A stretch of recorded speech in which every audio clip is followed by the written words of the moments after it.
Hey everyone, Carl here with Littleroot Lessons, bringing you a deep dive featuring Dusk Mane Necrozma this week. So Dusk Mane Necrozma is probably one of the better known forms for Necrozma, the other one being Dawnwings. Necrozma Duskmane does a lot in VGC, mainly due to its really good steel and psychic typing, and its overall decent bulk and offensive prowess. But before we get started on covering NDM here, make sure to hit that like button, hit the subscribe button, ring the bell for notifications for when new videos go live. It helps us out a ton, and leave comments down below what you want to see me cover on these Wednesday deep dives. We are fast running out of restricted, so I would like to know if you want me to keep covering restricteds or if you want me to cover other Pokemon. And make sure to check out our Twitter at LR Lessons, where you can vote on Friday's deep dives. This Friday will be Umbreon, but next Friday we'll have a new poll and you can vote on it then. So, Necrozma Duskmane. Necrozma Duskmane is a very offensive attacker, both on the special and the physical side, and has great bulk to go along with that. This makes it a very good all-round restricted. Being a base 680 stat Pokemon means that it's very high up there and very, very powerful. It got a lot of its power, though, in Dynamax formats, and we haven't seen it so much in the Series 10 format. However, when we do see it, we still do see it with that weakness policy set. We do see it as a Trick Room thing.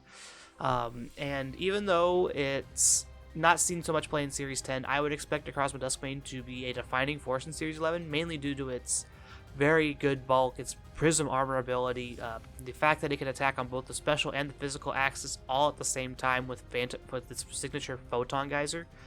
So definitely be on the lookout for Necrozma Duskmane as we get out of Series 10 and rotate into Series 11. Throughout its time in Sword and Shield meta, it's seen a ton of play in Series 8. When I say a ton, it's not like Zacian levels of play, but it was enough that you would have to plan around playing against Necrozma Duskmane. And it's fallen very short of that in Series 10 when it comes to terms of usage. I think it was about 2.5% to 3% in Series 8 at one point, versus the less than 1% it is right now. And this is in part due to the loss of Dynamax and its middling speed being a little bit too fast to deal with, like to play significant Trick Room.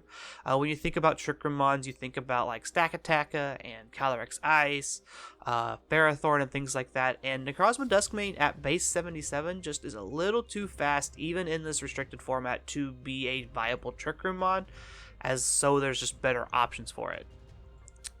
With that being said, it is an amazing attacker on both the physical side and special side.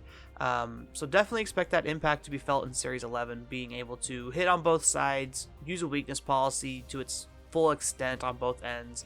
If you Will-O-Wisp it, Photon Geyser will be a special attack. The one downside is when you Dynamax it, you lose that special physical option split with Photon Geyser. So expect Necrozma Duskmane to kind of be funneled into more physical offense versus special offense as we get into Series 11. When we think about common partners for Necrozma Duskmane, we think about Trick Room mons a lot. But some things we don't think about are things like Anti-Intimidate. Galarian Zapdos obviously is one of the best anti-intimidate Pokemon in the current format for Series 10, making it a very common partner here at 38%. And then when we think Trick Room mons, we think Mimikyu. We talked about it last week, one of the best Trick Room setters in the game right now with Mental Herb on it.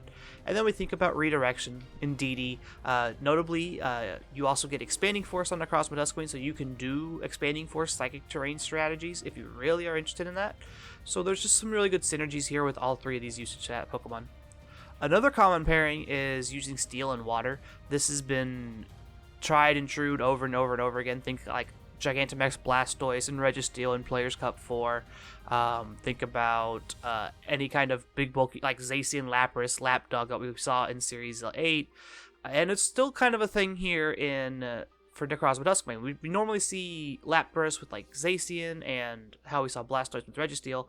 We see some more unique water types with Necrozma Duskmane. We see things like Politoed, which in fact actually help out on two fronts, mainly reducing the fire type weakness on Necrozma Duskmane and being a good check into opposing grounds.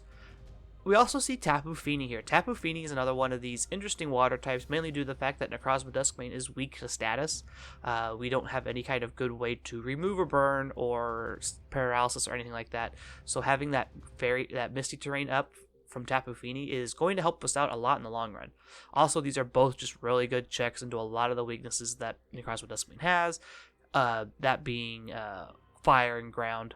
So it's kind of interesting to see these water types and not some of the more common water types like we saw like Suicune a lot in Series 10 and things like that. So it's interesting to see that these are the common water types and not some of the others we know of. When we look at the metagame breakdown here, we see that Sunsteel Strike and Photon Geyser are the big damaging moves right now. That is mainly due to it being a non-Dynamax format. As we get into Series 11, I expect Photon Geyser use to plummet in overall use, and I would expect things like Earth Power and Rock Slide to come way up, especially Earth Power. Earth Power and Sunsteel Strike means that you get special defense boost and defense boosts off your Max Quake and your Max Steel Spike, which means a ton in the Dynamax format. Other moves we can see on him is Trick Room a lot. Trick Room obviously helps out your base 77 speed. You're not the fastest Pokemon in the world, so it kind of helps you out there. We also see Swords Dance. Swords Dance Dusk Mane is not uncommon, especially in a non-Dynamax format where you need to get those buffs and you're not playing a weakness policy usually. Here at 76%, super duper common. Protect here at 17%. Usually you have the 4-slot move syndrome issue with Necrozma Dusk Mane. You want to run Steel Stab and Psychic Stab. Usually want to run Trick Room, and then you kind of either need to run Protect or Earth Power or Rock Slide or something like that. So you see a lot of them dropping Protect for that Earth Power, that Rock Slide, or that Swords Dance. Speaking of Rock Slide and Earth Power here, at 5 and 4% respectively, I expect those numbers to go up as we swap over into Series 11. As for common items, we see Citrus Berry here at 36 and Safety Goggles at 32. I expect these to go down in usage as well as Weakness Policy goes up. Again, these are just normal Dynamax things. Weakness Policy is very, very good, so I would expect Weakness Policy to be up above 50% by the start of Series 11. And then Leftovers is kind of cool. I have a cool Leftover set that's not the greatest, but it could be kind of gimmicky. And then Mental Herb here at 2% kind of just plays around Taunt and Encore and things like that. When you're looking to build with Necrozma Dusk Mane, you need to treat it more as a Trick Room setter threat in Series 10. Its base 77 speed stat means that it can't reasonably keep up with the rest of the format, and even though it's not the best Trick Room abuser, it's still a decent one. You do get access to things like Earth Power, so a Trick Room Earth Power set can easily dispatch a Zacian if you needed to. You do get access to other coverage moves, things like Dark and Dragon, I think. So there's a whole slew of other moves you can run besides Earth Power in that last coverage slot to kind of help your Trick Room set thrive. Just because Dynamax is gone doesn't mean you have to fear using Weakness Policy, though.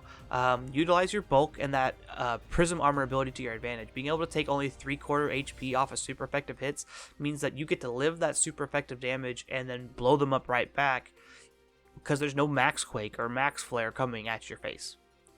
And being a potential mixed attacker means that you can kind of keep your opponents on the back foot guessing on what type you like, which one you are. If you are especially leaning Necrozma Dusk, when you get to run things like Earth Power, Dark Pulse, Shadow Ball, and stuff like that. Whereas if you're more physical side, you get to run that Steel Strike and that Photon Geyser, or you can run Rock Slide or other random physical moves that you have. Looking at the base stats and the move sets for Necrozma Dusk Mane, we see that its HP is just under 100, its attack is through the roof at 157, defense is 127, special attack is 113, special defense is 109.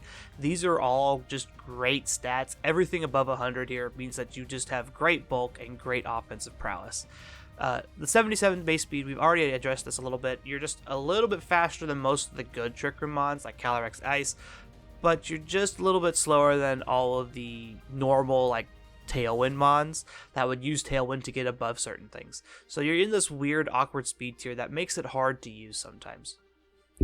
Looking at this first moveset though, this is the standard Weakness Policy set with Sunsteel Strike, Rock Slide, Trick Room, Protect, Brave Nature, enough attack when you get to +2 to blow stuff up, enough special defense to live certain hits, enough HP to do the same thing. This is very standard, very normal Necrozma Dusk Mane things.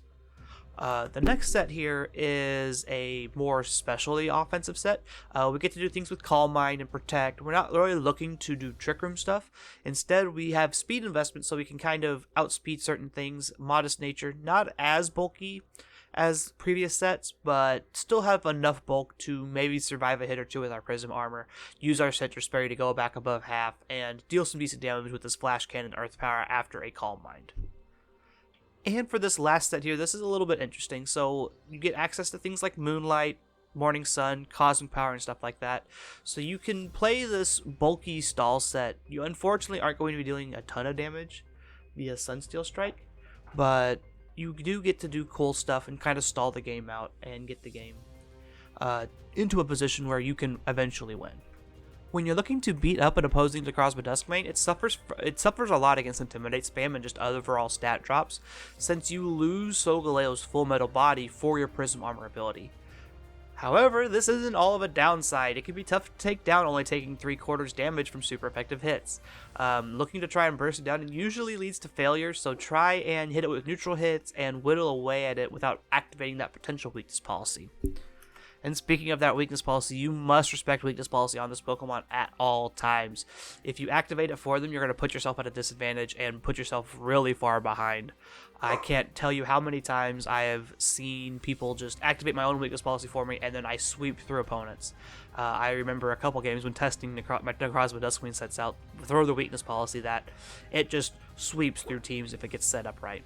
To wrap up with Necrozma Duskmane, though powerful in a Dynamax format, Necrozma has suffered a lot as of late in Series 10.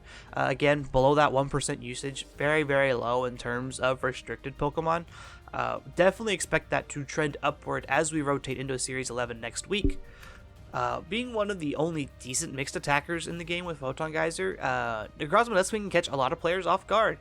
Being able to swap between the special and the physical side, doing different damage tiers, meaning that you can maybe catch your opponent out, putting out their specially Pokemon into your physical attack that just happens to be super effective or something like that, can definitely be could cause a lot of issues for your opponents.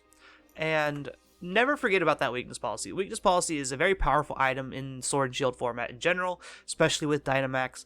But even with Pokemon like this outside of Dynamax, where they only take so much damage, they take reduced super effective hits, you can easily get blown up by an opposing weakness policy. So definitely be on the lookout for that kind of stuff.